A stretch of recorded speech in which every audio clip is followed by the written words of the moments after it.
একটা প্রবলেম দেওয়া হয়েছে যেখানে আমাকে সুতোর টান T1 এবং T2 বের করতে হবে। দুটো সুতো আমাকে ফিক্সড করা হয়েছে, তার সাথে একটা 10 কেজি ভরের মাস ঝুলিয়ে দেওয়া হয়েছে। এইরকম প্রবলেম সলভ করতে গেলে আমরা অনেক সময় ভেক্টরের উপাংশ বিভাজন দিয়ে সলভ করি, কিন্তু আমরা এখানে তা না করে কি করব, ল্যামির উপপাদ্য বা ল্যামিস থিওরেম কাজে লাগাবো। ভালো করে খেয়াল করো, ওজন কতটা কাজ করবে নিচের দিকে আমরা সবাই জানি mg, g কে 10 ধরতে বলেছে, সো mg এর ভ্যালু 10 × 10 দ্যাট ইজ 100 নিউটন। এটা আমি পেয়েছি। তাহলে ল্যামিস থিওরি কি বলছে, যে যে কোনো একটা ফোর্স এবং তার বিপরীত সাইনের অনুপাত যেটা সেটা ধ্রুবক হবে।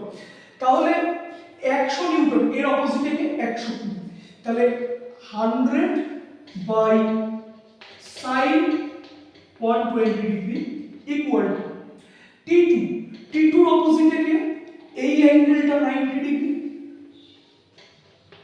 তাহলে T2 by sin 90 degree equal to T1, T1 এর অপোজিটে কে T1 এর অপোজিটে এটা, তাহলে 90 120 হয়ে গেল আমাদের 210, বাকি থাকে 150 ডিগ্রি, তাহলে এটা হচ্ছে 150 ডিগ্রি, তাহলে এটা হচ্ছে sin 150 ডিগ্রি। আমাদের এবার মান জানতে হবে 120 আর 150।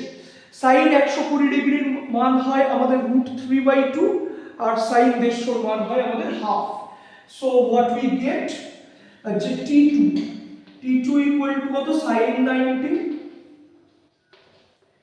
Into 100 by sin 120, value put করলে 1, এখানে 100 আর sin 120 √3/2, তাহলে √3 উপরে 2 উপরে চলে গেল, 200/√3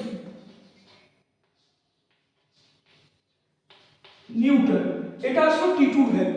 তাহলে একইভাবে তোমাদের জন্য হোমওয়ার্ক থাকছে যে T1 ইকুয়াল টু কত হবে, আমি লিখে দিচ্ছি sin 150 ডিগ্রি, এটার মান হচ্ছে হাফ। Do it yourself.